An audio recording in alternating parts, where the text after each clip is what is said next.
자, 요번에 볼 작품이 뭐냐면은 해촌이죠.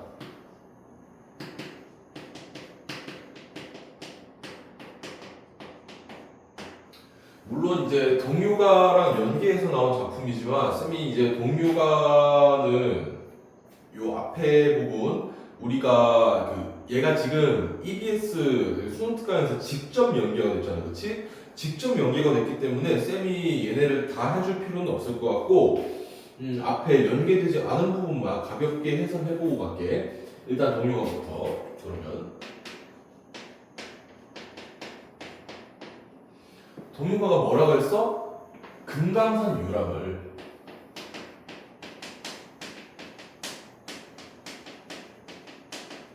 금강산 유람에서 했던 이제 경험이라든지 견몬 그리고 이제 감상 그런 거를 쭉 늘어놓은 뭐라고? 기행 가사라고 얘기했지, 그치? 금강산 유람에 대한 기행을 이제 넣어놓은 기행 가사라고 얘기했어. 그러면 그 윗부분부터 볼게. 화룡담 깊은 못이 너럭바위 아래 있어 뿜으며 들썩이며 변화가 무궁하다. 자, 먼저 화룡담이야. 얘는 지금 화룡담이라는 곳에 있어. 화룡담이라는 곳에 있는데 이 화룡담은 깊은 못이야. 연못이야, 연못. 연못이 막 아래 있어가지고 뿜으며 들썩이며 변화가 무궁하다. 이 부분은 지금 이 화룡담이 굉장히 역동적이야. 모습이 굉장히 역동적이거든. 이 역동적인 모습을 어떻게 하고 있냐? 이 시각적으로 묘사해서 역동적인 모습을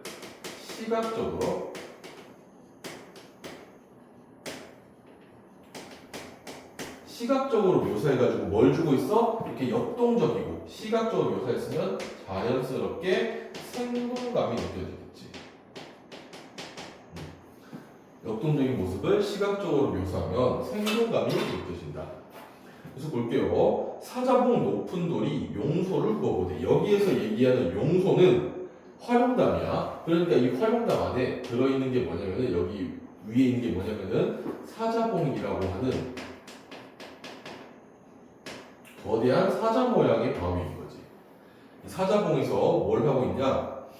용소를 이제 사자봉이 용소를 이렇게 굽어봐. 아래로 이렇게 딱 이렇게 막 굽어봐. 이렇게 보니까 바위 중턱에 파인 곳에 돌 하나가 끼어 있어. 바위 중턱. 그러니까 그림을 또 그려야 되는데 이제 이게 사자야. 사자야 진짜. 사자야 얘들아, 사자.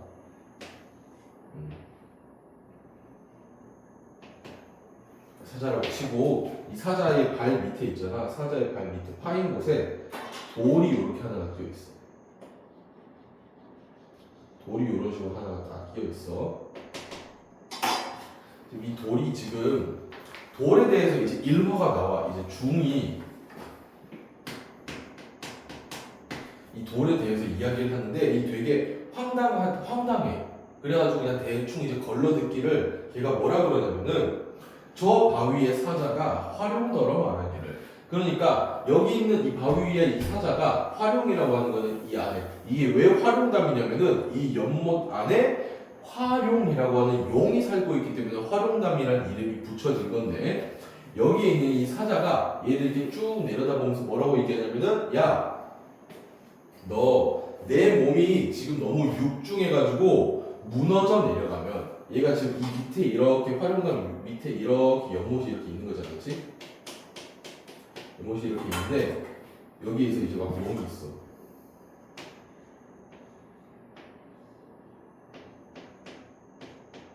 이렇게 용이 있어. 얘한테 이제 막 이렇게 얘기하는 거야. 뭐라고 얘기하냐면 내가 몸이 너무 무거워서 무너져 내려가. 여기를 지금 무너져 내려가면 너의 깊은 못이 터전도 없을 테니. 야, 너 내 몸이 이게 되게 무거워 보이지 않니? 그래서 내가 혹시라도 이렇게 고꾸라져서 넘어가면은 이거 다 덮어버리지 않을까? 그래서 어떻게 네가 재주 많다니 내 발족은 고여다오. 그러니까 너 되게 할 줄 아는 거 많다며. 그러니까 내 밑에다가 이제 돌 좀 괴가지고 발 이렇게 받치게 해줘. 라고 얘기하니까 활용이 옳게 여겨. 생각해보니 그렇네? 알았어. 내가 그렇게 할게. 하고 건너편에 있는 산에 올라가서 이 돌을 빼다가 여기 밑에다가 여기다 이렇게 끼워놨다는 일화가 있어. 그럼 봐봐. 이 지금 중의 말을 어떻게 하고 있는 거야? 간접 인용하고 있는 거지. 중의 말을 지금 간접 인용해. 중의 말을 간접 인용해서 간접 인용? 간접 인용이라는 말은 어울리지 않겠다. 그냥 간단하게 인용했다고만 얘기할게. 중의 말을 인용해가지고 이 안에 들어가 있는 거는 용과 사자의 이제 대화 내용이야. 굉장히 이거 설화적이지. 설화적인 내용이야. 설화적인 내용을 인용을 해. 막 흘러내리는데 물을 너무 많이 오셨나? 자, 됐고. 들으니까 그럴듯해. 그러니까 그럼 뭐 그런 게 있었나 보네요. 그럴듯하네라고 하면서 생각하면서 이제 보니까 건너산을 바라보니까 과연 산 중턱에 돌 하나 빠진 틈이 여기 있는 돌 하나가 빠진 틈이 보니까 야 여기에 있는 이 밑에 이거 사자공의 발을 밑을 괴고 있는 이 돌에 갖다 끼울 만큼 얘네 둘이 크기가 비슷하네. 그러니까 지금 얘는 이게 어떻게 되고 있냐면은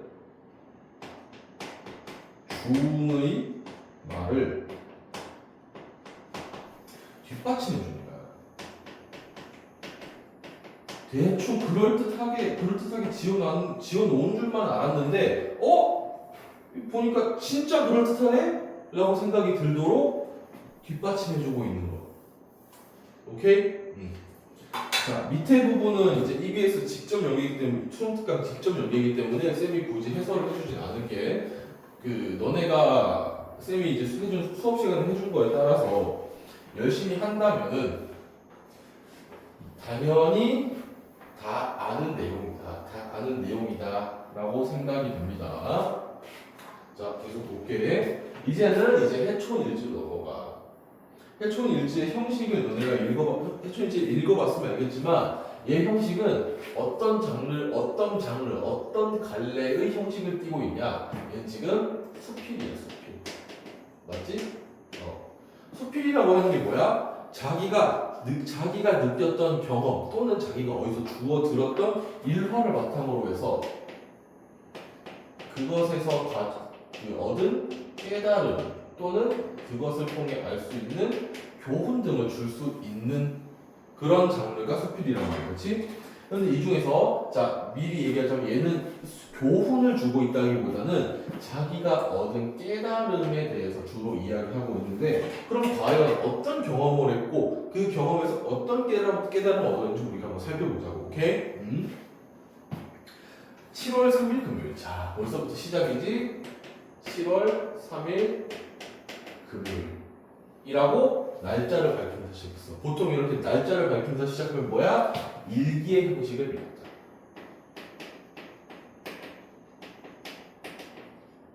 일기의 형식을 빌렸다. 맞지? 동요가도 마찬가지였어. 동요가도 날짜도 얘기하고 21일 조반 후에 이런 식으로 날 흐리고 안개 덮여 이런 식으로 날짜 얘기에 그 다음에 날씨 흐림 이런 식으로 날씨 얘기에 그럼 뭐야? 일기 형식이야. 둘이 똑같이 일기 형식을 차용하고 있다는 게 공통점이지, 그렇지? 총석전은 다음 날 와서 찾아가기로 하고 송전으로 오다. 자, 지금 얘도 마찬가지로 지금 여정을 담고 있네. 송전이라고 하는 곳을 먼저 왔어. 이 송전이라는 거는 소나무 밭이라는 의미를 가지고 있어. 송전, 소나무 송자에 밭 전자 써서 송전, 소나무 밭이라는 의미를 갖고 있는데 이 송전에 와보니까 송전처럼 좋은 데가 왜 아직도 이름이 안 났을지를 모르겠어. 왜 깨끗한 여관도 하나 없고 새별장, 별장 같은 것도 하나 없고 왜 이렇게 알려지지 않은지를 모르겠단 말이야. 이 송전에 와보니까 너무나도 아름다워. 너무나도 아름다워. 그래서 어떻게 얘기하냐면은 얘가 지금 그 뭔가 관광지로서 개발이 되지 않은 상태지, 그렇지? 이 관광지로 개발이 되지 않은 상태에 대해서 아쉬움을 느끼고 있단 말이야. 여기가 훨씬 더 개발이 잘 돼가지고 사람들도 많이 와서 여기 주변에 있는 사람들도 이 주변에 있는 주민들도 막 이렇게 경제적으로 이제 좀 이득도 보고 막 그런 식으로 사람 주변에 활기도 돌고 하면 정말 좋을 텐데 하는 그런 아쉬움이 있는 거야. 단 두 집의 여관, 다 여기에 있는 게 딱 여관이 두 개야. 여관이 두 개. 여관 이 두 개 한 여관 1이라고 얘기하고 여기에는 하나 있는 게 동해여관이라는 곳이고 이 둘 중에 하나를 이름 그 정하는데 얘는 이름이 있는 집이니까 대충 얘로 해보자라고 정하고 들어갔어. 동해여관을 숙소로 정한 얘를 숙소로 정했지. 얘를 숙소로 결정한 구체적인 이유가 들어가 있어. 구체적인 이유.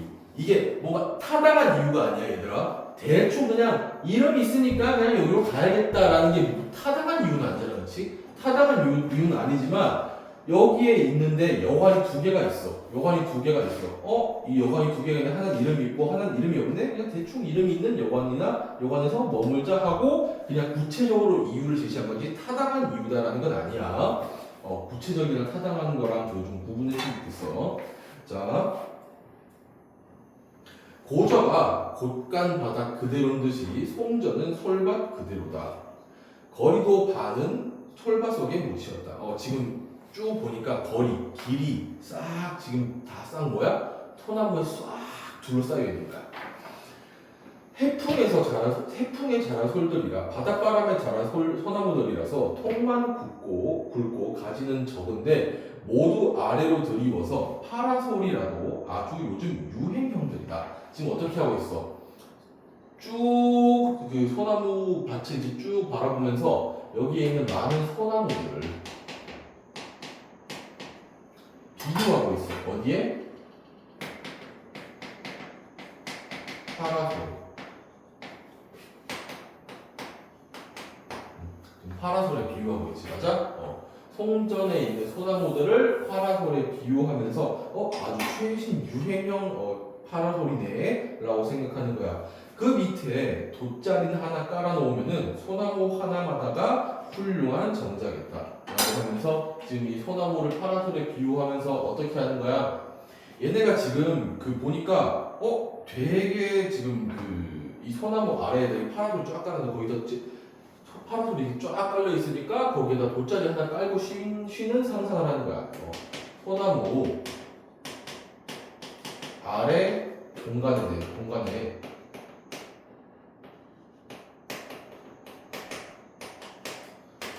상상을 뭐라고 상상해? 여기가 지금 하나마다 다 정자겠다. 즉 여기가 지금 쉴 수가 있는 그런 공간인가 라는 상상을 하는 거야. 오케이? 자, 그런데 솔만 보면 봄인 듯해. 솔만 보면 봄인 듯한데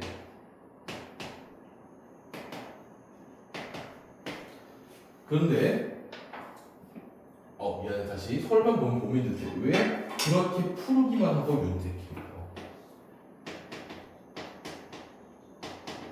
푸르고 윤택해. 어떻게 하고 있는 거야? 소나무를 푸르다고 윤택하다고 감각적으로 묘사하고 있다.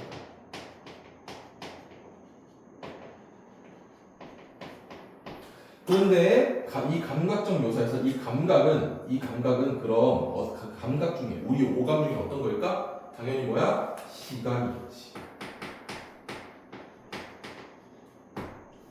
그래서 감각적 묘사라고 해도 맞고 시각적 묘사라고 해도 문제 없어요. 그런데 봐봐, 땅만 보면 가을인 듯하다. 땅만 보면 가을인 듯하대. 그렇게 모세가 고드랍지만 않고 쨍쨍 소리가 날 듯 양명 아주 밝다. 아주 밝다. 양명 지금 보니까 아주 양명하게 특징. 좀 봐봐.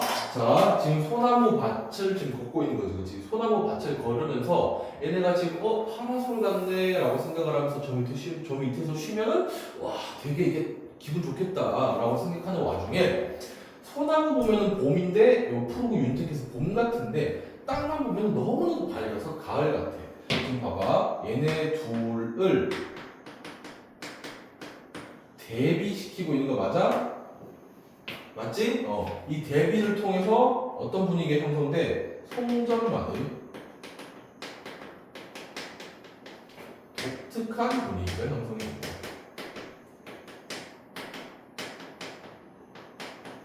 나 왜 이렇게 T자를 못 적을까? T자를 왜 이쁘게 적을 수 없을까? 이 정도면 좀 이쁜가? 미쳤나봐. 이제 새벽에 자꾸 촬영하고 이러니까 좀 미쳐나봐 내가. 자, 해봅시다. 계속 갈게요. 거리에서 바다로 나가는 길이 좋다. 지금 보니까 송전을 떠나서 어디로 나가? 바다로 나가는 길. 거기 바다로 나가는 소나무 길로 들어섰어. 소나무 길로 들어섰어. 이 소나무 길은 넓고 양편에 소나무가 서 있어. 그럼 여기는 근데 이런 길은 송전 말고도 얼마든지 있을 건데, 그러나 이 길처럼 정하고 고운 길, 아주 바르고 고운 길을 나는 일찍이 걸어본 적이 없다. 여태까지 이런 길을 나는 한 번도 걸어보지 못했대. 혼례식장에서 이제 막 나오는 신랑 신부나 걸었으면 싶은 그런 길이래. 되게 지금 어떤 게 지금 결혼식이 사용해도 될 만큼 그만큼 너무나도 깨끗하고 아름답다는 거야. 자, 그 부분 봐봐. 정하고 고운 길을 걸어본 적이 없고 결혼식장에서 이제 막 나오는 신랑 신부나 걸었으면 좋을 듯한 그런 길이다. 요 부분까지 소나무 길을 깨끗하게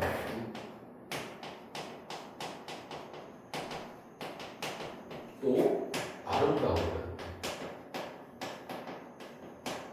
이런 걸 부각하고 있지. 부각. 아주 잘 드러낸다는 뜻이지.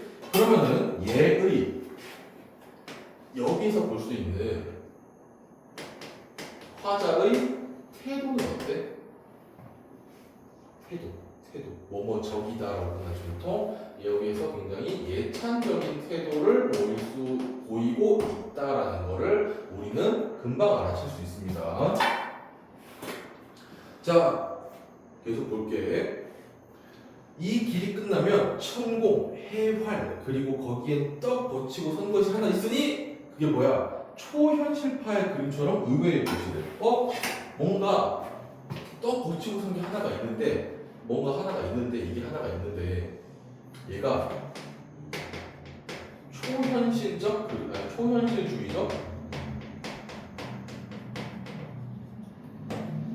같대. 초현실주의적 그림 같대. 그러면 초현실적 주의적인 그림의 비유를 한 거지. 그것이 무엇인고 하니 배경에 조화돼 버린 철봉이 하나 딱 서 있어. 철봉. 턱걸이일 수 있고 이거 철봉. 그 철봉이 딱 보이니까 뛰어가 그냥 매달려가지고 턱걸이를 딱 4번 하고 내려오는 거야. 그러면 여기 초현실주의적인 그림에 비유된 의외의 것은 뭐야? 철봉이지. 그렇지? 자, 그리고 바다는 물결이 세다. 뽀얀 수말은 눈보라처럼 해안을 올렸습니다. 뽀얀 수말. 뽀얀 이제 그 파도는 눈보라처럼 하얗게 해안을 딱 한번 올려쳐. 해당화가 잊어버리지 못할 정도로 군데군데서 나쁘겠다. 해당화는 여기서 꽃이야, 꽃. 되게 이렇게 진분홍색에 가까운 그런 꽃인데 얘네의 향기도 어때? 잊어버리지 못할 정도로 싹 내 코에 들어오는 거야. 향기도 강하건만 파도 냄새에 묻혀 꺾어들어야 코를 찌른다. 바다는 늘 보아도 젊어있다. 자, 여기에서 어떻게 돼? 지금 여기에서 파도가 눈보라에 들고 있고, 파도가 눈보라 같이 치는 것과 동시에 해당과 향기도 나.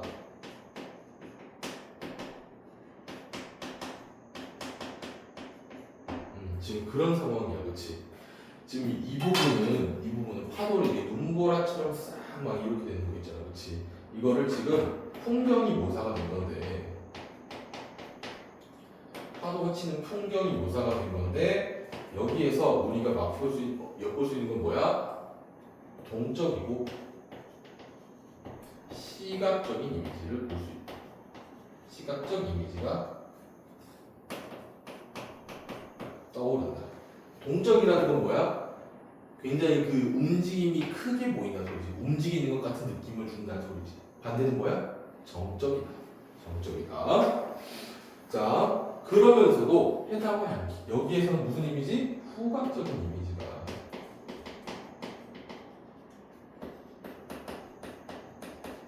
나타나는 거지. 그러면서 이 부분을 보고 우리 문제에서는 뭐라고 얘기했어? 그 문제에서는 평가하는 문제에서는 뭐라고 얘기한 거야? 얘를 지금 바다의 젊음과 연결시켰다. 왜? 바다는 이 얘기를 한 다음에 바다는 언제 봐도 젊어 있다라는 얘기를 했기 때문에 바다의 젊음과 연결지었다. 자, 한번 지우고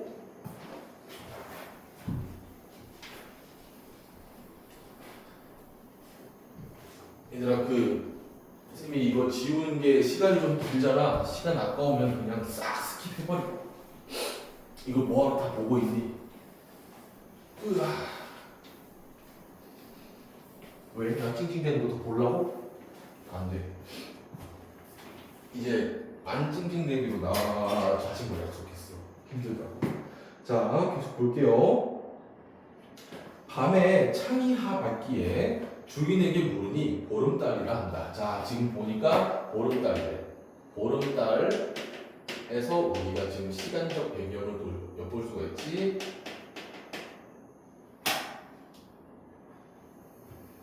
시간적 배경을 엿볼 수가 있는데 이 시간적 배경이 지금 언제다?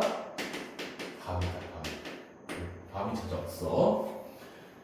이 밤에 이제 헛고이 적삼이 추울이 많지 하잖아. 지금 이게 되게 추운데도 어떻게 해? 다시 여관을 나서서 어떻게 하는 거야? 여기에 있는 자연 풍류를 느껴보려 하는 거야. 낮에도 텅 비었던 길, 밤에도 사람의 그림자는 하나도 없다.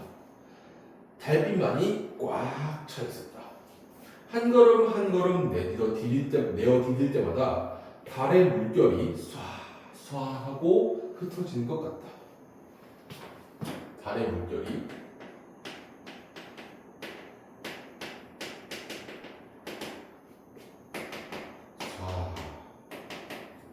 쏴 하고 흩어지는 것 같다.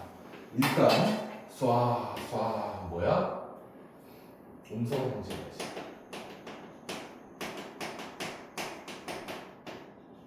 음성 상징이지. 이 음성 상징어를 사용하면 어느 효과? 뭐야? 생동감이야. 생동감. 냉동감, 그냥 지우다 다시 쓰자. 냉동감처럼 보일 수도 있으니까. 바다 가면 춥잖아, 그렇지? 생동감. 그리고 얘를 어떻게 하고 있어? 달의 물결이 쏴하고 흩어지는 것 같다라고 하면서 달의 물결에다가 비유하고 있는 거지.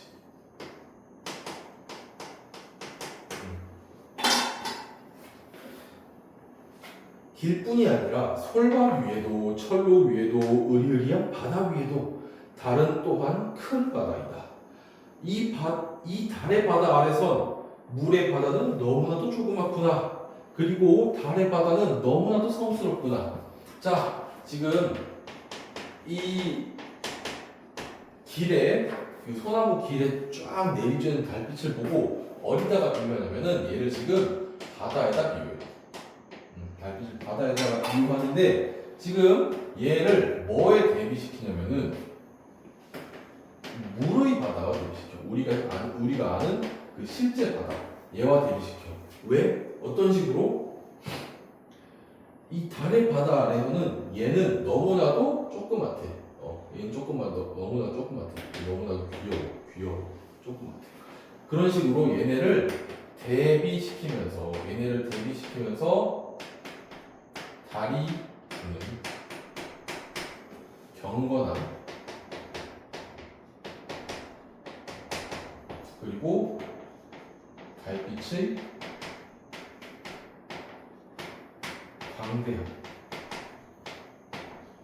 광대가 막 이러고 하는 그 광대가 아니라 아주 넓고 크다는 소리야. 넓고 크다는 소리. 광대하다, 아주 달빛의 광대하다. 이런 거를 어떤 식으로 뭐뭐 하구나 하면서 느낌표 붙였잖아. 뭐야? 영탄적 어조.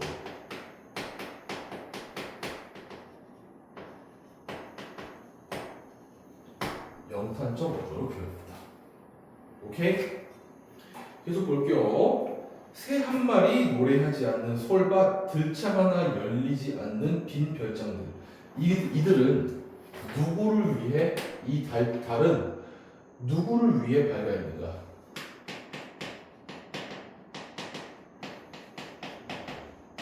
누구를 위해 밝아 있는가? 누구를 위해 밝아 있는가라고 얘기해. 이게 지금 어떤 포인트냐면은 얘가 지금 달빛을 보면서 싹 경건함도 느꼈고 광대함도 느꼈지. 그러면서 얘가 지금 생각하는 건 뭐냐면은 지금 이 달의 존재 의미는 뭘까? 하고 성찰해보는 거야. 자, 얘들아, 너네가 다시 판단해봐. 쌤이 맨날 하는 거 판단해봐. 이거 뭐야? 의문형 어미인데 얘 지금 설이문 맞아 아니야? 설이 아니에요. 설이 아니야. 왠지 알겠지? 왠지 알 거라 믿어. 설이 아니야. 사람이야 나와서 보건 말건 정물이 아닌 파도만 치는 곳에 달은 이렇듯 밝아 있구나. 생각하면 우리 사람이 이르지 못하는 곳에 달은 얼마나 많이 그리고 얼마나 널리 비치고 있는 것일까? 끝없는 사막, 끝없는 해양, 그리고 무인 고도들. 사막, 해양, 무인 고도, 그리고 높은 산봉우리. 귀찮으니까 여기까지 먼저 볼게. 높은 산봉우리, 남북극지의 빙원들, 그리고 또 무수한 천공에 달린 별의 세계들.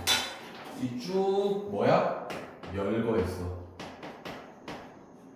어떤 걸 열거한 거야? 달빛이 비치는 다양한 공간에 대해서 열거한 거야. 맞지? 참 달은 무섭도록 크고 무섭도록 무심하구나. 이런 사람이 미물처럼 조그마한 사람이 그에게 정을 주도다. 자, 이렇게 달빛의 공간이 다양한 달빛은 미안해 다시 쌤이 이미 좀 보였다.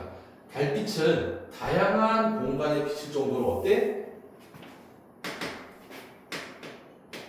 광대. 그치? 그런데 사람은 너무나도 어때? 빨간색 모르겠다. 너무나도 어때? 미미해. 그렇지. 얘도 뭐야? 데미지. 요수필 많이 쏜 표가 뭔지 알겠어? 맞지? 이를 대비를 해서 어떻게 해? 거기 선지에도 나온 거지. 달빛의 무한함에 대해서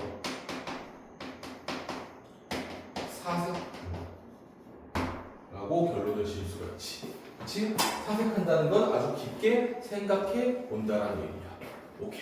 자, 여기까지 핵촌일지 해설이었습니다. 더 궁금한 게 있으면은 쌤한테 물어볼 수도 있고, 문제까지 나는 해설이었으면 좋겠다 하는 친구는 뭐 댓글을 달든지 아니면 쌤한테 개인적 연락처가 너네들이 있을 거니까 연락처 있는 사람들은 쌤한테 개인적으로 연락을 해서 물어보든지 그렇게 하면 됩니다.